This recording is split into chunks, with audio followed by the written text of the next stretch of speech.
I've had the opportunity to sit on 2 different occasions with the illustrious group lined up over here and watch their practice of the state of the city.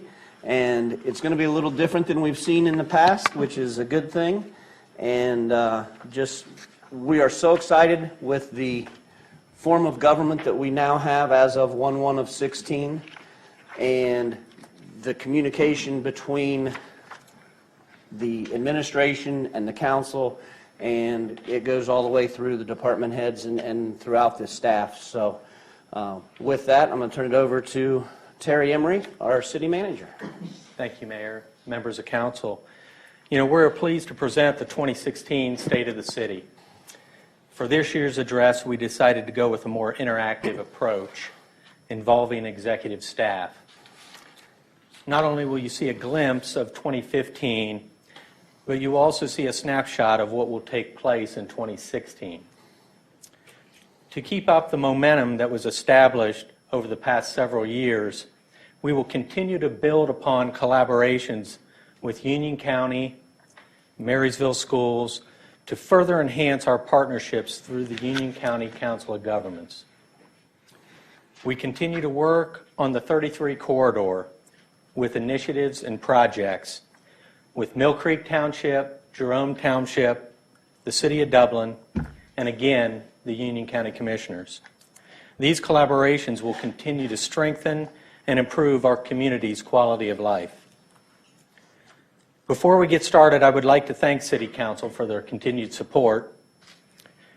Thanks to the executive staff for your hard work in preparing for the State of the City address.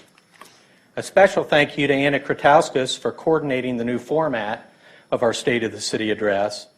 And thank you to all City of Marysville staff for making Marysville a great place to live. And most importantly, thank you to our citizens.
2016 budget totals approximately $52 million, and that is about a $26 million difference from 2015. That's mainly due to in 2015, the city was able to transition their short-term wastewater notes into long-term bonds. The 2016 budget provides for all core services and includes the operating budget, the capital budget, and the debt service. The general fund is the main fund of the city, and revenues for 2016 total $19.4 million. Income tax is the greatest revenue source at 82%.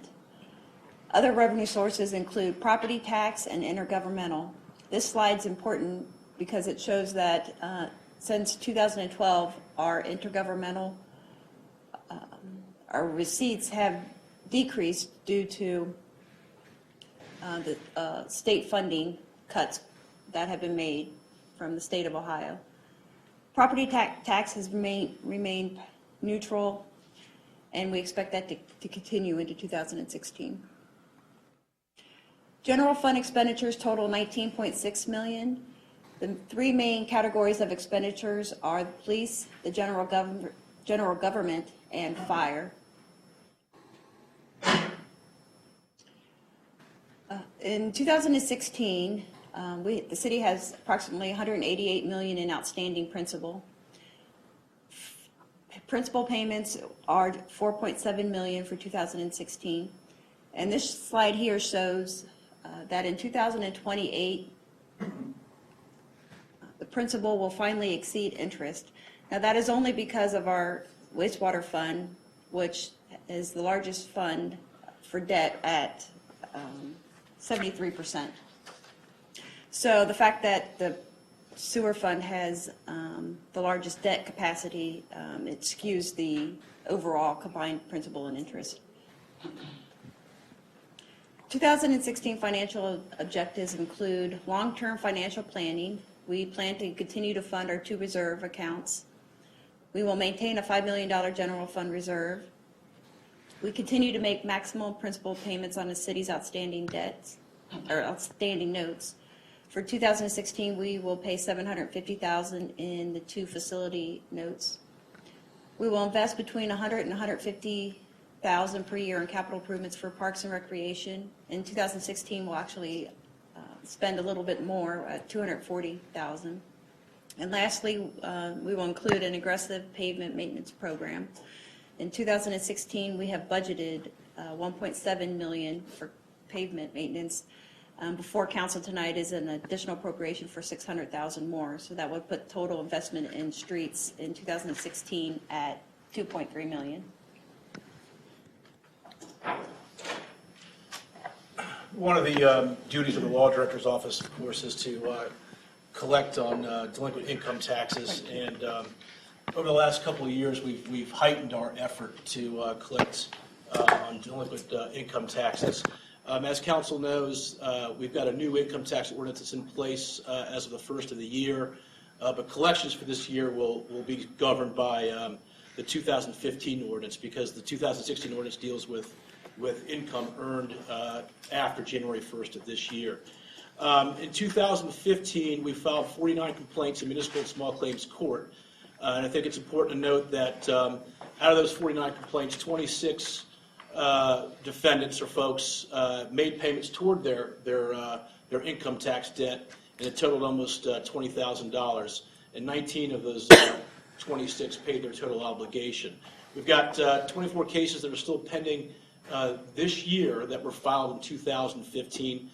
They include some new complaints, but mostly include cases that deal with collection efforts. Judgment debtor exams, motions for orders to show cause, and other ways to try to collect on these debts. We expect to increase the number of filings this year, and we've probably already filed 10 to 15 cases in January. Furthermore, another duty that the city attorney's office has is, of course, municipal court prosecution. And we are charged with prosecuting all the misdemeanors that occur in the city of Marysville. and you'll see that the case count has increased from 2014 to 2015 by almost 10%. And the criminal cases have gone up from 390 to 444. Now, what I mean by criminal cases, I'm talking about non-traffic cases, so that includes anything from domestic violence to trespass to criminal damaging to disorderly conduct. Now, the OVI-related cases, surprisingly, actually have gone down, which is a good thing, from 148 to 99. Now, those aren't just DUI cases; those are DUI-related cases. So, if there was a collateral charge that was charged with the OVI, that would be included. The case count has gone up in the last few years by about 10%, and it remains to be seen what the case count for this year will be. But if the recent trend holds true, we expect it to go up again.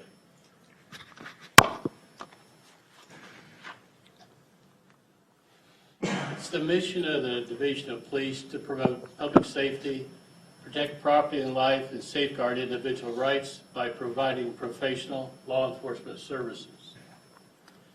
This first slide talks about calls for service. It's a comparison. A calls for service can be, as you see, it could be a sex offense, it could be a missing juvenile, it could be fraud, it could be for us to unlock a car, just about anything that would require some type of response from us.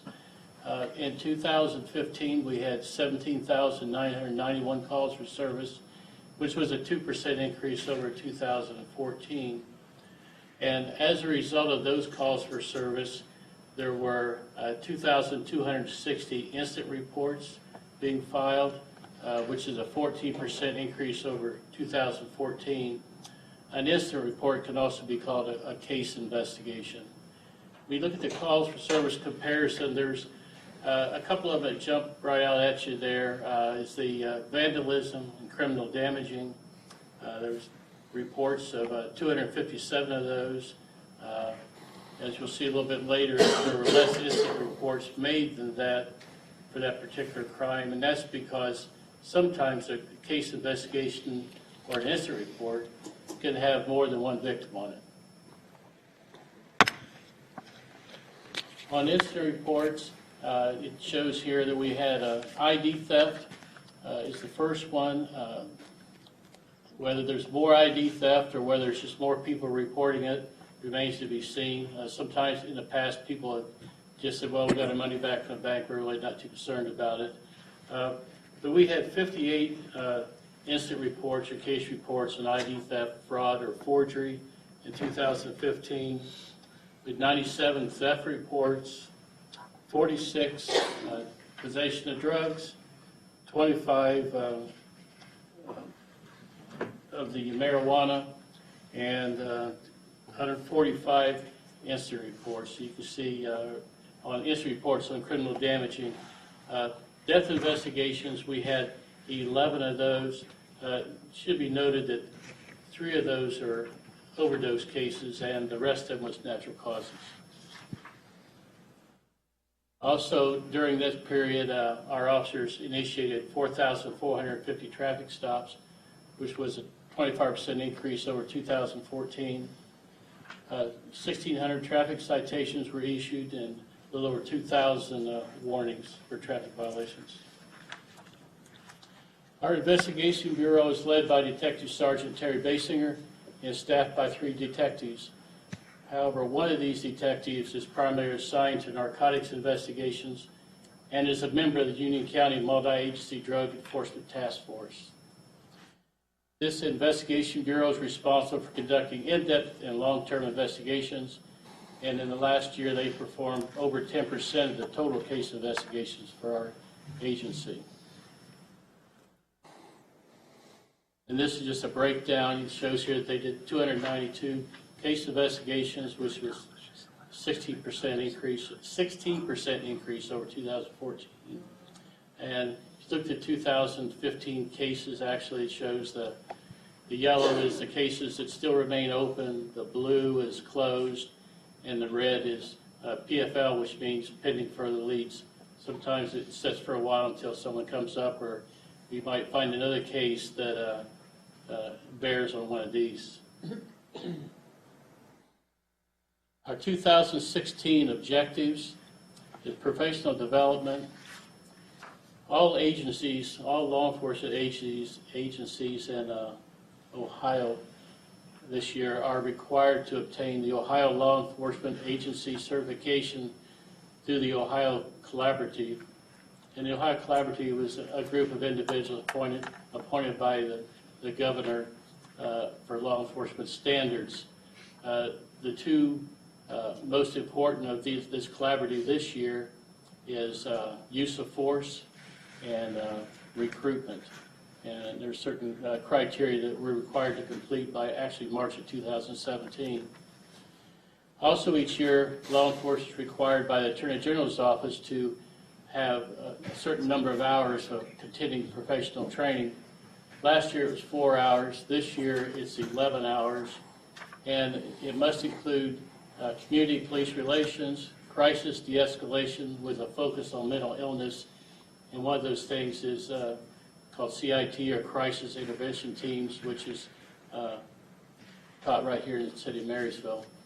Constitutional use of force, human trafficking, and general law enforcement topics. And although the Attorney General's office says we have to have 11, our goal is to have 24 hours of quality training for each officer. Community-oriented policing, we want to create a community-oriented policing bureau under the Support Services Commander. This would include our DARE program, our school resource officer.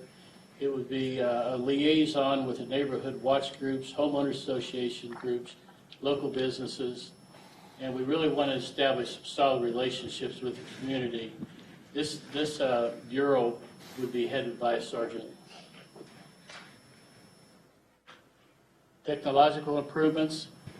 This year we're going to start to have a new computer-aided dispatch and records management software system installed with the help of the city's IT department. This will give us a more efficient and user-friendly system. One of the highlights of this would be a police-to-citizen function, which would allow citizens to retrieve, enter, and print some reports from their home.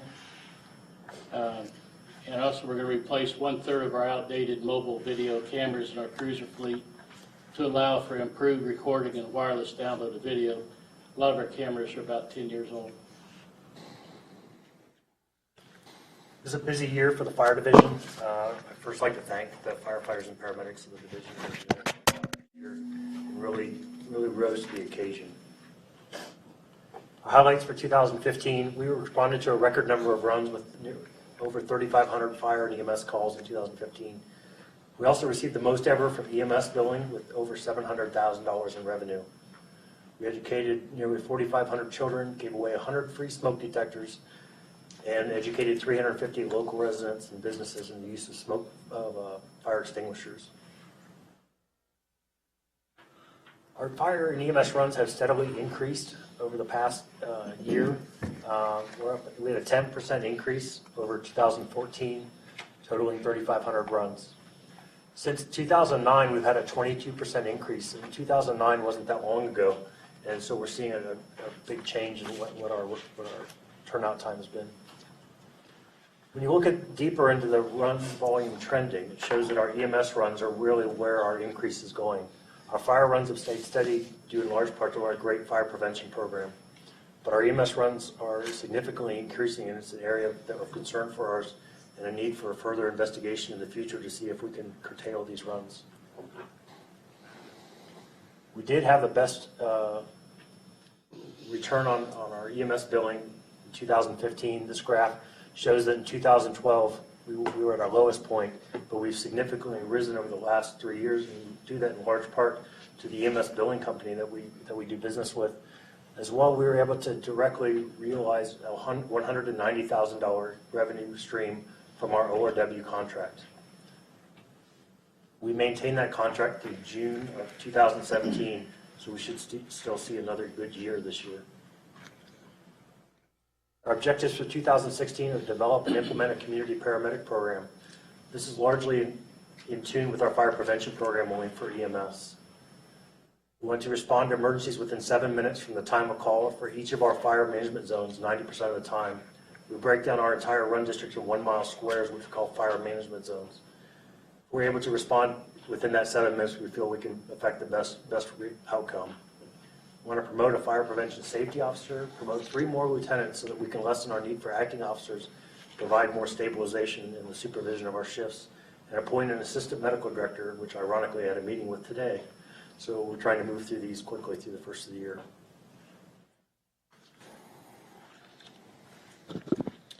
Last year was a year of expansion in our parks. We added 3 new parks to our system. This includes Partners Park, Bark Park, and Hatfield Corner Park. Now, in 2016, we are focusing on investing in our existing parks.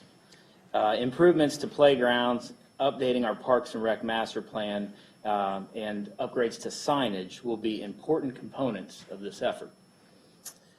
This year, we'll also be adding a programming aspect to our parks offerings.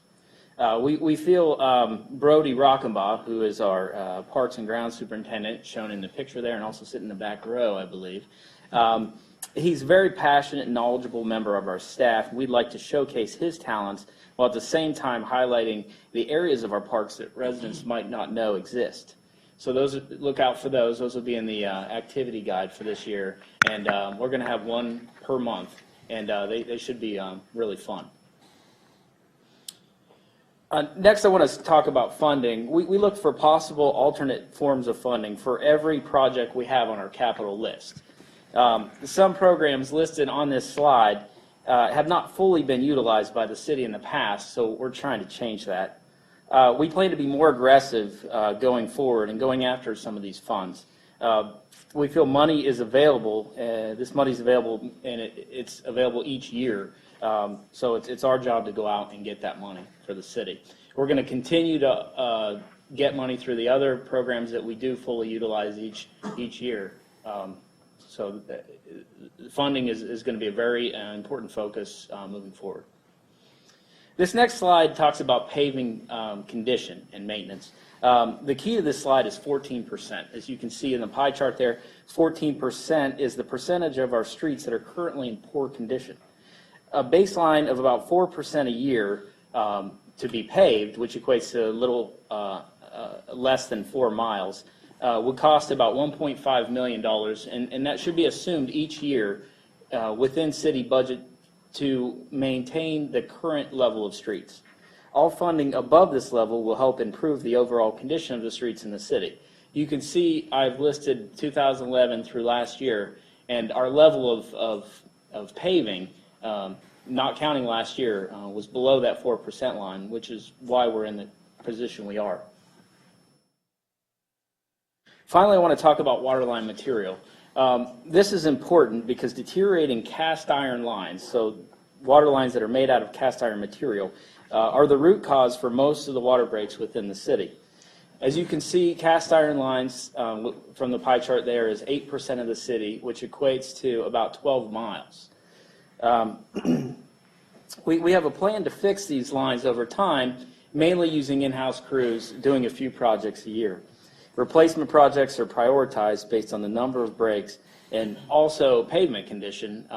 We don't want to replace a line and then come back and pave, or we don't want to pave a street and then come back and replace a line and cut through that new pavement. So we are looking at pavement condition and trying to prioritize some of those water line replacements to be done before we pave the street. A major function of the engineering division is the responsibility for the planning, design, and construction management of all development and infrastructure projects within the city or on our utility system. I'm going to highlight a couple of those capital projects that are coming up in 2016. The Industrial Parkway Columbus Avenue Asphalt Resurfacing Project, which stretches from 5 Points to Central Drive, received $450,000 worth of funding from the Ohio Public Works Commission. This repaving project will provide a much-needed improvement for our southern gateway into the city.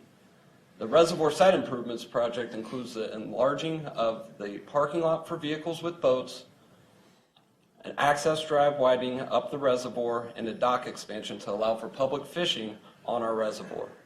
The city received $427,250 from ODNR for this project. I know ODNR and the fishing community are eager for this project to get started. These previous projects are a great example of leveraging funds that Mike spoke about in his previous slides. The West 4th Street project will provide asphalt and resurfacing and curb installation on the north side of 4th Street and will complete what the Water Department's water line replacement project started on the south side. I also wanted to mention a few projects that ODOT will be completing for the city here in 2016. The State Route 4 and US 36 resurfacing project will continue from Milford Center to Collins Avenue. Also, the Scottsdale Road Bridge replacement project will widen this bridge from 2 lanes to 3 lanes. Traffic will be maintained throughout the duration of this bridge replacement project. Our largest 2016 project is undoubtedly the Millwood Boulevard Roadway Extension project. This TIF-funded project will set this property up for future development while also alleviating traffic congestion on State Route 31 via 2,700 lineal foot 5-lane roadway extension. The roadway alignment will follow the existing gas and water line that currently goes through the property. This project will also include shared use path and sidewalk on both sides of the road, sanitary sewer, which will be sized for an additional 1,300 acres of additional upstream development area, storm sewer, street lighting, and a conduit for fiber. The total budget for this project is $3.5 million, with design occurring in the next few months and construction occurring later this year. On the development front, the city has pending submittals for over 1,400 single-family lots and 100 commercial acres within various stages of planning, review, and construction. Within the city, there are approximately 450 single-family lots and 20 commercial acres, which is primarily the Kroger Bethelwood site that are preparing to develop. On the north side, Mill Valley is nearing completion within the next 2 years, and Scott Farms is already completed from an infrastructure perspective. The southern portion of the city is seeing an increase in development with Fisher Homes, Adena Point, Miranda's, Links Village, and Keystone Crossing, and Rockford Homes, Culpeper, all within the pipeline. On our utility system within the county, Jerome Village has over 600 lots within the pipeline. They essentially can't build them quick enough out there, so that's very good for our utility system. There's also significant single-family growth within the Dublin School District boundary near the Industrial Parkway and Mitchell DeWitt Road intersection.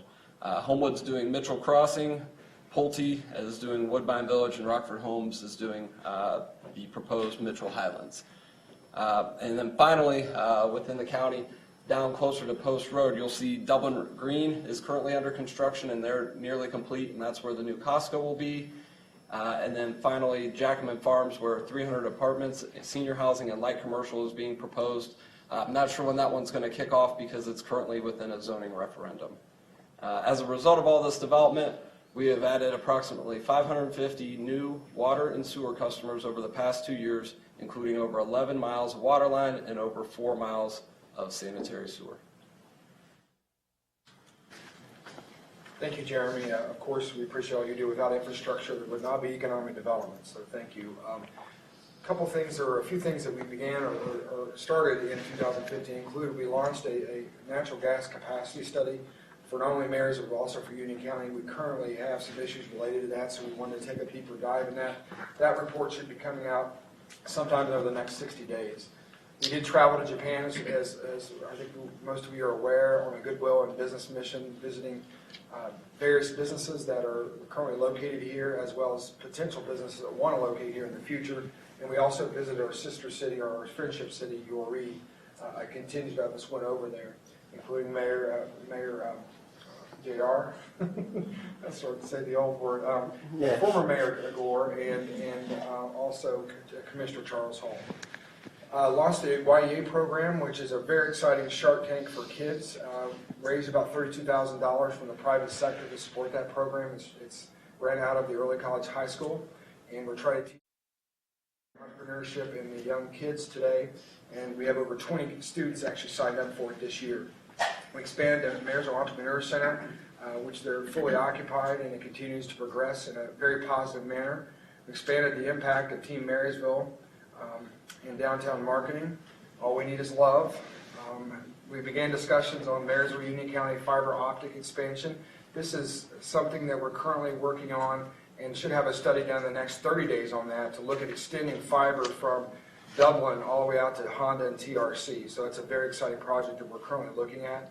We also will launch this year the first ever Uptown trolley service that will go from our hotel district over to Uptown and with various stops in between. We led the 33 Innovation Corridor discussions. Terry had mentioned this earlier, but these are discussions between Dublin, Jerome, Mill Creek, the city, and the county to discuss how we can collaborate and work together better. We actually meet on a monthly basis, and then every other month we have development team meetings to talk about all the development that's happening between Marysville and Dublin.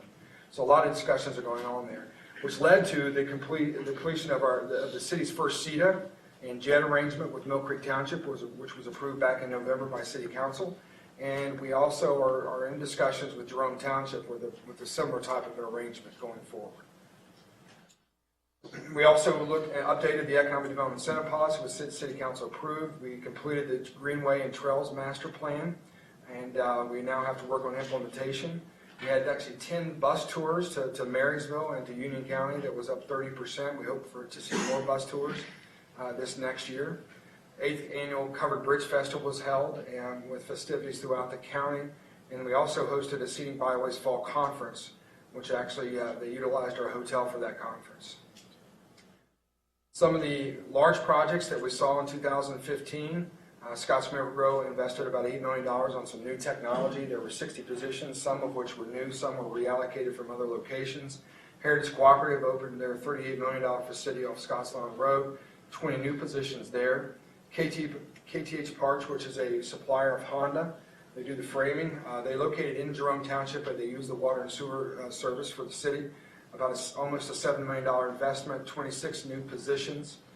We actually visited their company over to their headquarters over in Japan when we visited there back in September. Sumitomo Electric Wiring built a 355,000 square foot facility, 15 new positions. They retained 139 positions and saw a $10 million investment. Memorial Health invested $13.5 million, 10 new positions with their new urgent care and doctors facilities in Citygate. Moriuku Technology, $3.25 million investment, 50 new positions in Marysville, where they'll have a total of over 80 this year or next year in our community. They started out, I think, with 4 about 7 or 8 years ago, so that's been a great growth company in our community. Some other major projects, there's a new Memorial Hospital building that will be constructed in Citygate. Kroger Marketplace is fully under construction, as you can see, and Dickman Supply is under construction as well.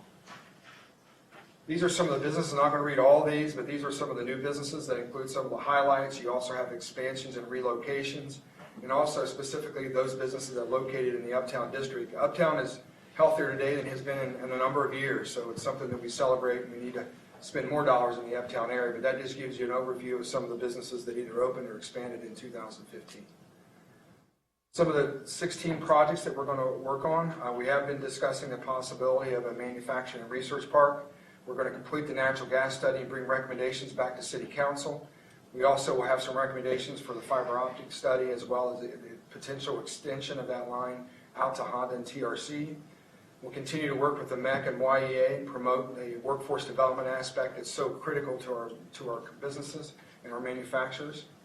Team Marysville and downtown revitalization will be a key thing that we look at. We are also looking at doing an uptown housing market study to analyze the current housing situation and what we need to do to encourage more uptown living to help our businesses out. And also look at rebranding some of our economic development and marketing efforts. And then also we are finishing work on a 4th mobile lab. We now have, this started 2 years ago, we have 3 mobile labs that service the county. We're now looking at a 4th mobile lab that will actually be used by the private businesses. And what a mobile lab is, it's really equipment and machinery on trailers that will go to schools and go to businesses to help promote the very important career choice of technical degrees. And that's really the game plan of the mobile lab program. Now I'll turn over to you. Thanks. I just want to highlight on a couple projects that are on the schedule this year for 2016 for the IT department. One of the main objectives is to get our infrastructure upgraded. This will consist of a Dell storage area network, what we call a SAN, have 2 controllers in that SAN, 3 physical servers that will be dividing up into multiple virtual servers. 2 Cisco core switches, and all this will be housed in our main data facility here downtown. But this equipment hosts all the a lot of the internal applications here for the city, such as our police department. We get all of our Windows updates through these. VistaPoint, that's a software package we run on our customer service center. All of our closed circuit television runs on this. Our SolarWinds network monitoring, our VIP financial package, census for water, our fire department's firehouse software, tax utilities, print services, and all of our backups that go along with this. This current equipment was purchased in 2012, and with its extended warranty, it's out. That's why we, since this is our core main services, we don't want to mess with this. We want to keep everything right up to speed and keep it all in a warranty status. The new equipment will double our current storage capacity from 13.2 terabyte to 26.4 terabyte. Also, it increases in RAM or memory in our CPU capacity. A lot of this will, as something that Floyd pointed out earlier, will allow us to expand into the new SunGuard system that will be going into PD for their CAD and RMS system. Also, this gives us 40 gig more for throughput for additional growth. The old equipment, after the new comes online, it'll be repurposed for disaster recovery, so something that we'll be able to load onto just in case anything happens. So that's what she'll be used for. One of the next projects is our website redesign. Our current design was designed in 2011. It was launched in first quarter 2012. They recommend, every 4 years, so we're right in tune with that. The vendor that was previously selected was called Civic Plus.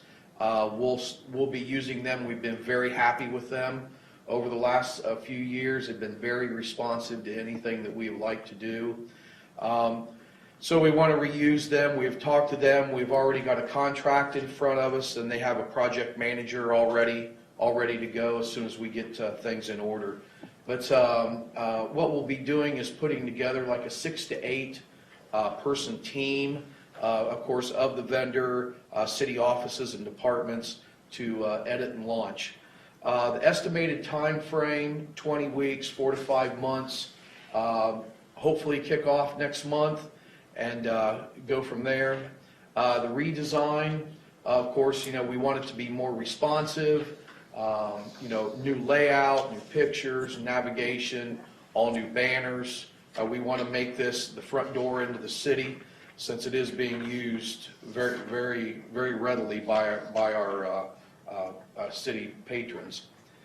One of the last things we want to go along with the web design is a mobile app. Currently, the city has no mobile app, so we want to get in tune and get this built. We've run some stats, and it shows that 37% of the accesses all the web visits are coming through a mobile device, whether it be a smartphone or tablet. But once again, we'd like to use Civic Plus as the vendor of choice. We'll design this along with the rebuild of the website, so they'll just go hand in hand. We'll go right with the mobile apps for the Androids and the iOS. Once again, we'd like to keep with the same team. They'll be able to keep things rolling, we think, to go along with that. Project time frame, they're again looking at 6 weeks. Hopefully there again we can get things going in February. We'll run this project simultaneously along with the web design to go live. With the mobile app, we want to be able to integrate that with our website, quick access, alerts, calendars, news and appointments, directories, utilities, trash, job opportunities. We want to make this right in tune with our web.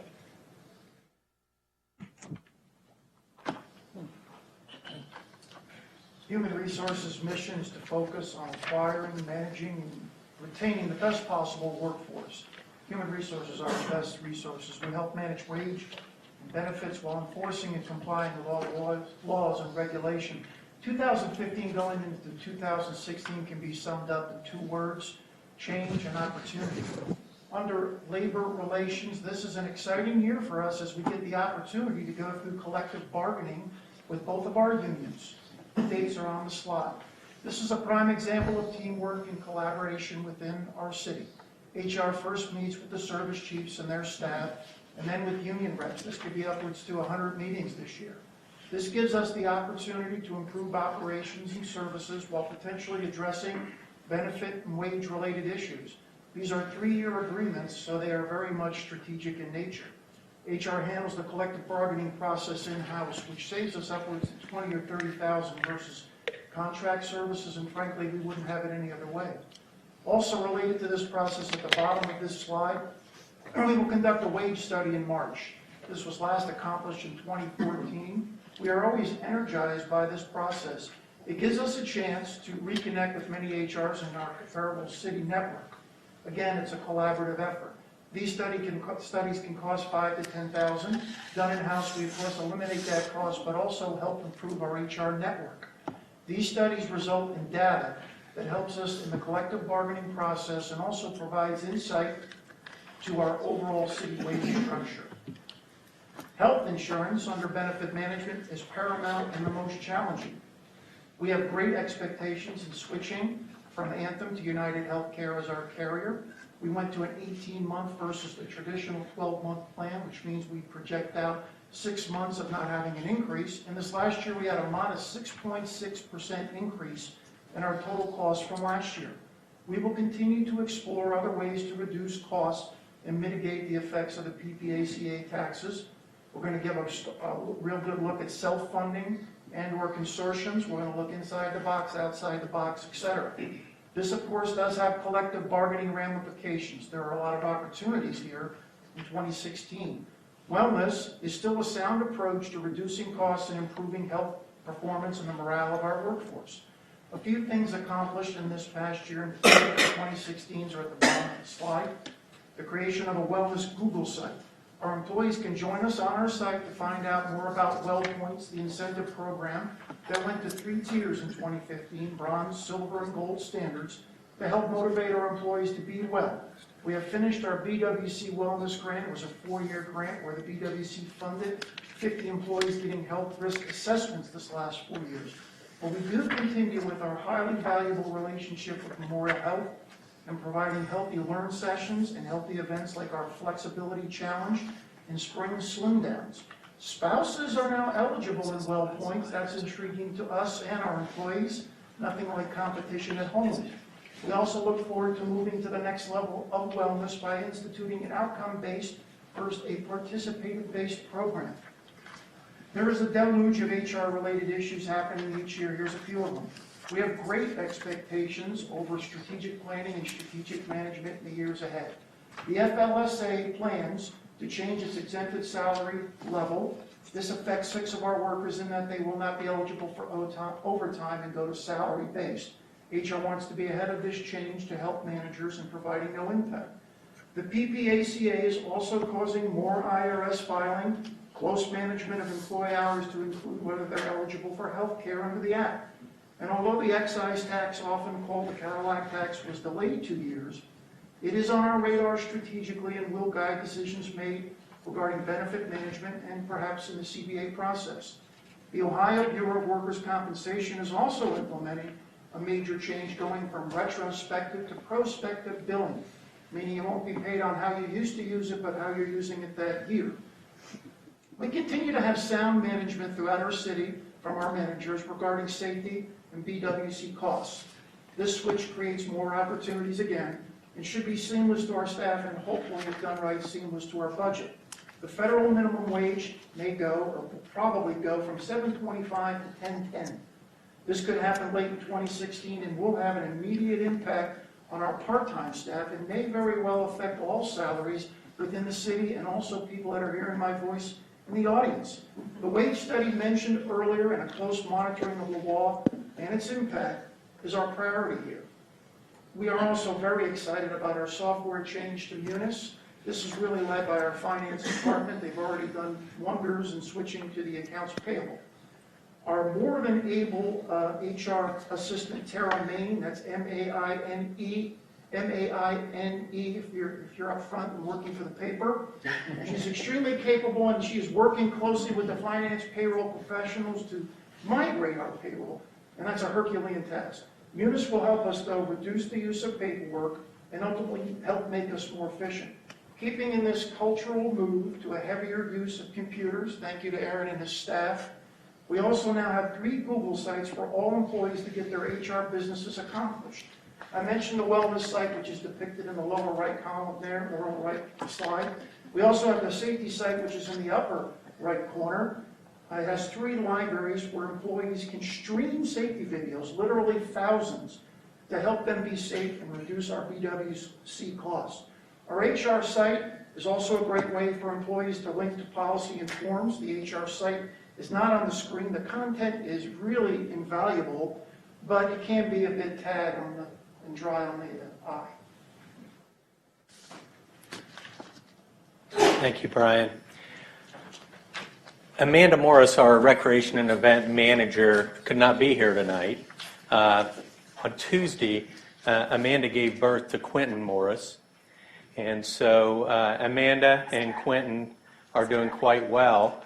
And she was just checking to see if this was going to be on C-SPAN tonight.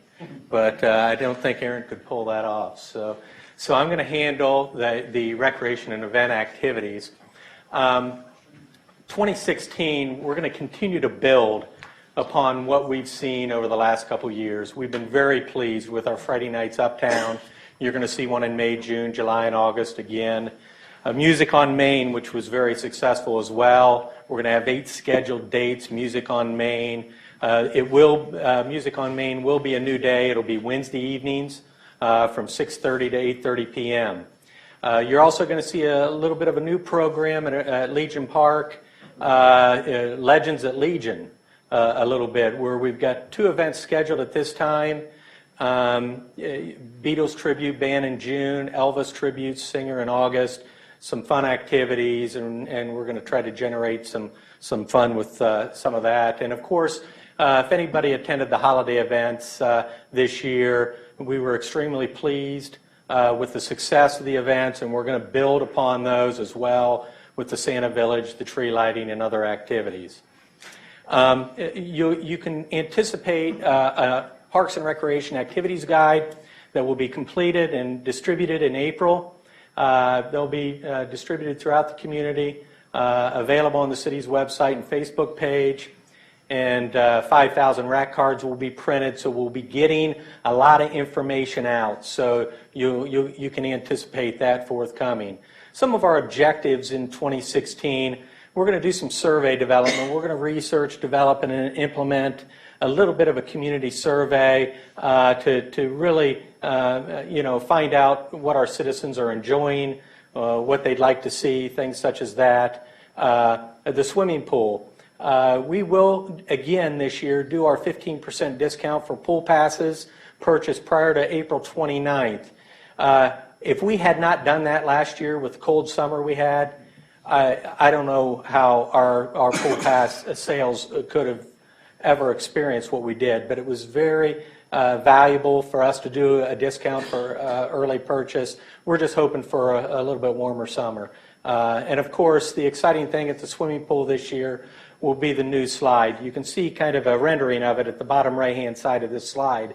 But the slide is in the process right now of going through the selection process of the contractor who will be beginning. We hope to have it in place close to the startup of the pool for the season. Of course, our other activities, our co-rec basketball, volleyball, will continue to be enhanced. We're going to host up some additional tournaments for the volleyball, so you can anticipate that. You know, I got to say again, this is a start on what we're doing with a little more interactive.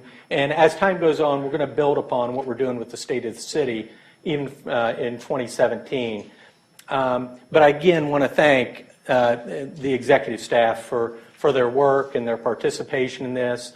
I want to thank the mayor, city council. We've got a lot of good things and a lot of positive things going on in our community. But especially I want to thank our citizens, because without their support, their input, and the things that they provide and give us ideas on, we could not succeed. So thank you very much, Mayor.